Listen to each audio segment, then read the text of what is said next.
They call me king now. Do you believe it? No king. I'm such a king, I can't get a ballroom approved. Stop. Rewind that.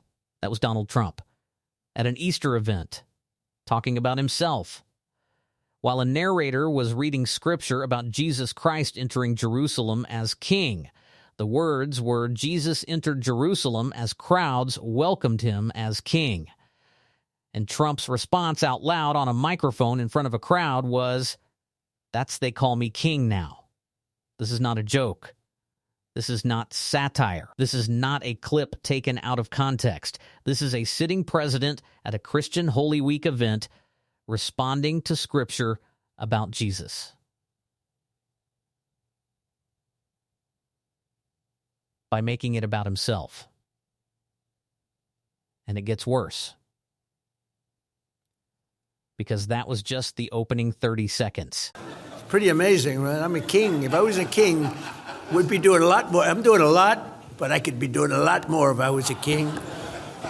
Yet he had not come to take a throne, but to carry a cross, not only to reign, but to save. And Thursday, the disciples gathered with Jesus as their teacher and stood in fear as he was arrested and betrayed. He was really betrayed. We know the feeling. Many of the people in this room know the feeling. Many of the people in this room went through hell. On Good Friday, the Son of God was nailed to the cross, crucified, and he died for all of us. It was a day of darkness, but it wasn't the end. By any means, it was not the end. On Easter Sunday, the stone was rolled away and the grave was empty. Christians everywhere rejoiced, and we continue to rejoice. Easter is one of the incredible days. It was the miracle in all of history, the resurrection of Jesus Christ. It was the great miracle, I guess, right? The great miracle.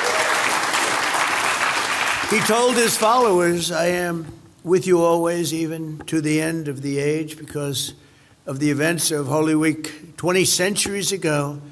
People from every nation, language, and background can take on any difficulty, press through any trial, and endure any hardship. With Christ, not one thing can separate humanity from the powers of God's everlasting love. Across the generations, what happened on Easter has inspired his followers to love one another, to forgive, to do works of charity, and build the beautiful churches. And we have some of the most beautiful buildings in the world. To me, churches, I love great architecture, and we have some of the most beautiful churches. Christians have opened schools, ministries, and hospitals on every continent to teach care and heal those in need, and they do it with love, and they do it with great affection. It was Christian devotion that inspired 102 pilgrims to sail on the Mayflower, settle the New World, and lay the foundations for America's motto, "In God We Trust," and we won't be changing that motto. You know,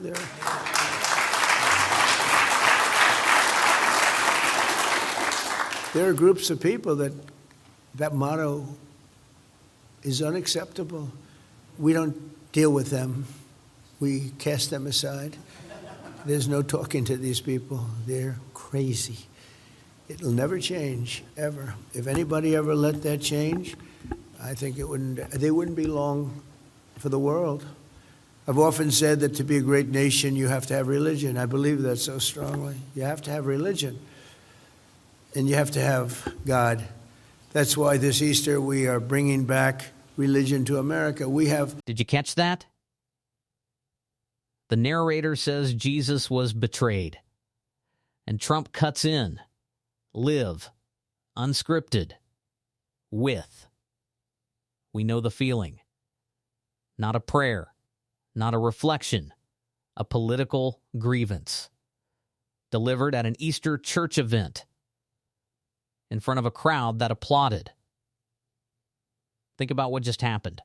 The betrayal of Jesus Christ, the moment Christian theology marks as the beginning of the crucifixion, was used by the President of the United States as a relatable moment for his political persecution narrative.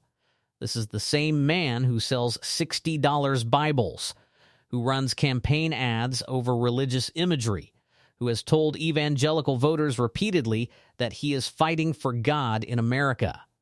And here in real time, you can see the machinery behind all of it. It's not faith, it's framing. He doesn't reach for Scripture to comfort the crowd. He reaches for it to comfort himself and to remind everyone in that room that his enemies are essentially the enemies of God. That is not Christianity. That is a political playbook wearing a cross. But here's the part that should worry you even more. The crowd didn't push back. They applauded. When Trump said, "We know the feeling," comparing himself and his political allies to a betrayed Jesus, people clapped. That's where this ends up when political identity fuses completely with religious identity. You stop hearing blasphemy. You hear validation.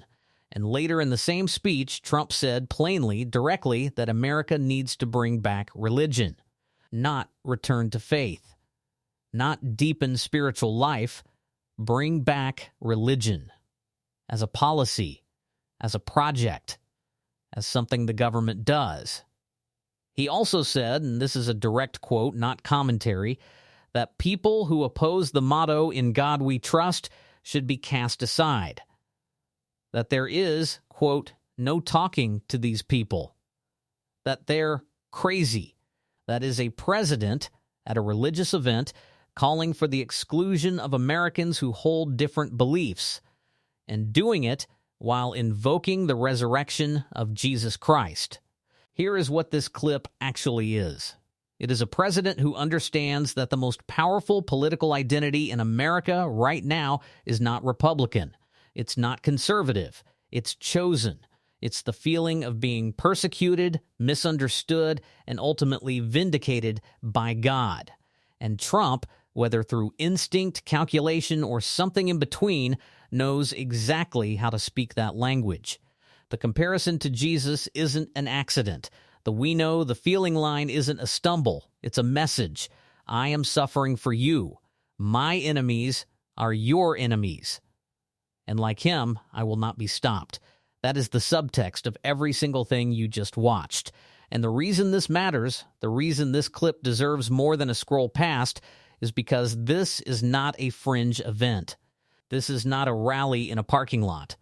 This was an official Easter address from the President of the United States, comparing himself to Jesus Christ on the holiest weekend in the Christian calendar. Decide for yourself what that means, but watch the clip first. If you watched this whole video, you already know this clip needs to be seen. Share it, send it. Let people decide for themselves. And if you want more political content that just shows you what's actually happening, no spin, no filter, just the clips and the context, subscribe. We're just getting started.